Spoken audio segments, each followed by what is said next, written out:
मेरा नाम रणविजय सिंह है और मैं एक पुलिस अफसर हूँ। ये किस्सा है उन दिनों का जब मेरी पोस्टिंग राजस्थान के एक छोटे से शहर राजगढ़ में हुई थी। मैं देर रात में तकरीबन 10 बजे के आसपास थाने में बैठकर काम कर रहा था। थाने पर एक फ़ोन आया। फ़ोन पास के धनवा गांव से आया था। कोई हत्या का मामला था। चोरी, डकैती, कत्ल, ऐसे केस पुलिस वालों के लिए कोई नई बात नहीं होती। मैं 2 कांस्टेबल लेकर वहां पहुंचा। समय तकरीबन 12 का था। गांव बिल्कुल सुनसान था। गांव के बीचों बीच चौराहे पर हमें बुलाया गया था। हम वहां पहुंचे। चौराहे पर कुछ लोगों की भीड़ थी और एक बूढ़ी औरत के रोने की आवाज़। गांव के मुखिया ने हमें लाश के बारे में बताया। मैंने लाश देखी, लेकिन उस लाश को देखने के बाद मैं भी हैरान था। मैंने बहुत से कत्ल केस सॉल्व किए हैं, लेकिन ऐसा कत्ल मैं पहली बार देख रहा था। वह लाश एक लकड़ी के खंभे से बंधी हुई थी और उसके पूरे शरीर में लंबी लंबी सुइयां चुभी हुई थी और गर्दन पर मारने वाले ने चाकू घुसेड़ रखा था। उसकी जीभ बाहर निकली हुई थी और दोनों आंखें मेरी तरफ देख रही थी। उन आंखों में गुस्सा नजर आ रहा था।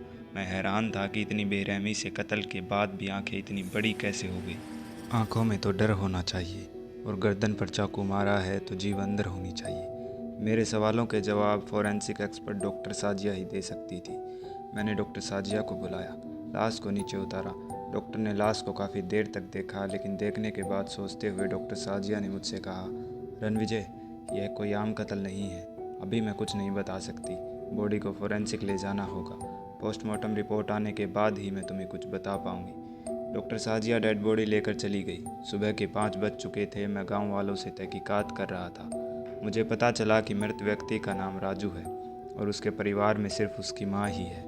गांव वालों से पूछताछ के बाद पता चला कि राजू की किसी से कोई दुश्मनी नहीं थी, लेकिन राजू का एक दोस्त था, नंदू, जो हमेशा राजू के साथ रहता था।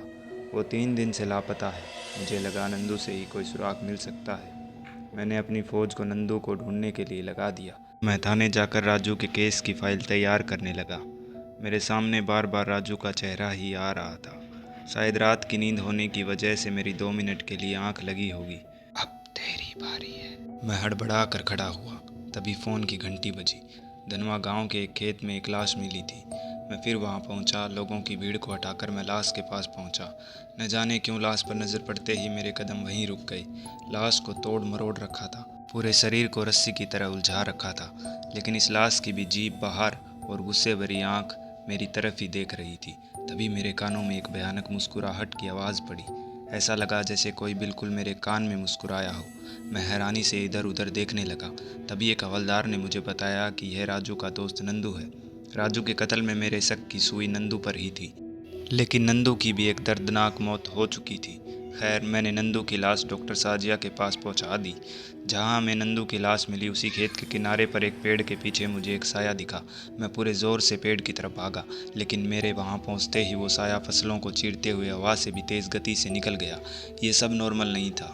मेरा सर दर्द करने लगा था। मैंने सोचा जब तक राजू की पोस्टमार्टम रिपोर्ट आती है तब तक मैं घर जाकर नहा धोकर फ्रेश हो जाता हूँ। मैं अपने घर चला गया, लेकिन नहाने से पहले मैं लेटकर इन कत्लों के बारे में सोचने लगा। सोचते सोचते मेरी आंख लग गई थी। अब तेरी बारी है। मैं एकदम से उठा, इधर उधर देखा। अचानक मेरी नज़र जिस बेड पर मैं लेटा था उससे लगी दीवार पर गई। उस दीवार पर खून से लिखा था, बदला। मैं हैरान था, क्योंकि अभी सोने से पहले मुझे यहाँ कुछ नहीं दिखा। तभी मेरे फ़ोन की रिंग बजी। सामने से हवलदार प्रकाश बोला कि सर, धनवा में एक और कत्ल हुआ है। ये बात सुनते ही एक करंट की लहर मेरे पैरों से लेकर सिर तक दौड़ी। पता नहीं क्यों अब मुझे लग रहा था कि इन कत्लों के सिलसिले का मुझसे कुछ लेना देना है। मैं उठा और बिना नहाए ही धनवा के लिए निकल गया। गांव के मुखिया की लाश को टुकड़ों टुकड़ों में काट कर फेंक रखा था, हाथ अलग पैर अलग। जैसे ही मेरी नज़र लाश की गर्दन पर गई तो मेरे कानों में फिर एक डरावनी हंसी की आवाज़ पड़ी। मैंने सर झटकाते हुए गर्दन देखी तो वही गुस्से भरी आंखें, बाहर निकली जीभ। अब ये कत्लों का सिलसिला बढ़ता जा रहा था। इसे रोकना बहुत ज़रूरी था। गांव के कुछ लोग कह रहे थे कि गांव में पापियों की संख्या बढ़ चुकी है, इसलिए माँ काली अपना प्रकोप दिखा रही है। तभी गांव के पंचों में से एक पंच ने मुझे बताया कि कल रात मुखिया गांव के बाहर वाली गुफा में गया था। उस गुफा में कोई नहीं जाता। वहाँ एक तांत्रिक रहता है जो काला जादू का माहिर है। एक बार फिर मेरे मन में उम्मीद की एक किरण जागी। मुझे लगा उस गुफा से इन कत्लों के राज का पता चल सकता है। मैं 3 हवलदारों के साथ वहाँ पहुँचा। गुफा काफ़ी संकरी थी और अंदर काफ़ी अंधेरा था। हम लोग टॉर्च जलाकर गुफा के अंदर गए। चलते चलते हम एक ऐसी जगह पहुंचे जहां ऊपर से एक रोशनी ज़मीन पर पड़े एक बड़े से पत्थर पर आ रही थी और उस पर एक बहुत ही बूढ़ा इंसान साधना में बैठा था। हमारी आहट सुनकर उसने अपनी आंखें खोली। मैंने उनसे पूछा, बाबा, कल रात गांव का मुखिया आपके पास क्या करने आया था? उस बूढ़े ने हकलाती आवाज़ में मुझसे कहा, वो भी वही सवाल लेकर आया था जो तुम लेकर आए हो। जो हो रहा है उसके पीछे एक प्रेतनी है बेटा। मेरे मन में ख्याल आया, मुखिया इससे मिलने नहीं आया होगा, वो ज़रूर किसी और से मिलने आया था। मैंने हवलदारों को वहाँ की तलाशी लेने को कहा। वो बूढ़ा व्यक्ति इस काबिल बिल्कुल भी नहीं था कि वो किसी को थप्पड़ भी मार सके। कत्ल की बात तो बहुत दूर थी। तलाशी लेने पर कुछ नहीं मिला। वो बूढ़ा व्यक्ति मेरी तरफ देखकर एक हल्की मुस्कान मुस्कुरा रहा था। मैंने कहा, माफ़ कीजिएगा बाबा, हस्तक्षेप करने के लिए। तभी उस बूढ़े ने कहा, सारे राज अतीत में छिपे हैं रणविजय। मेरे एकदम होश उड़ गए। इस बूढ़े को मेरा नाम कैसे पता चला? शायद मुखिया ने इसे बताया होगा। इसका मतलब मुखिया इसके पास आया था। अब इस बूढ़े से सवाल जवाब करने ही पड़ेंगे। मैंने उससे कहा, बाबा, आपको हमारे साथ चलना होगा। और वो हमारे साथ चलने को तैयार हो गया। मैं उन्हें गाड़ी में बिठाकर ला ही रहा था कि मुझे डॉक्टर साजिया का मैसेज आया कि पोस्टमार्टम रिपोर्ट आ चुकी है। क्या है रणविजय के अतीत का राज? क्या है प्रेतनी का रहस्य? क्या रणविजय रोक पाएगा ये खूनी सिलसिला? जानने के लिए बने रहें।